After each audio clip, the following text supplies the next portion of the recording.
السلام عليكم ورحمة الله وبركاته. النهاردة ده أول يوم لينا مع بعض في القناة دي.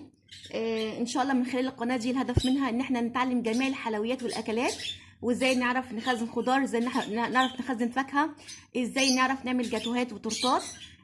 طبعا بداية لازم أبقى عارفة نوع الدقيق اللي هستخدمه في عمل التورتات، لأن الدقيق ده أنواع. في منه الدقيق الأبيض الفاخر اللي هو ال5 نجوم، ودوت بينفع في الكيكات والتورتات. وفي نوع اللي هو الدقيق الاسبونج الجاهز، منه فانيليا ومنه كاكاو. دوت طبعا ليه مقادير تانية مختلفة شوية عن اللي هو الدقيق الابيض الفاخر. اما الانواع التانية اللي هي انواع دقيق المخبوزات او الدقيق لجميع استخدامه لجميع الاغراض، ده ما ينفعش في الكيكات او التورتات، لاني لو انا ابتديت اشتغل بيه مش هيديني النتيجة المطلوبة في عمل الكيكة، هلاقيها اما هابطة او فيها حاجة غلط. فما ينفعش ان انا استخدم دي المخبوزات او دي الاستخدام لجميع الاغراض في عمل كيك او جاتو.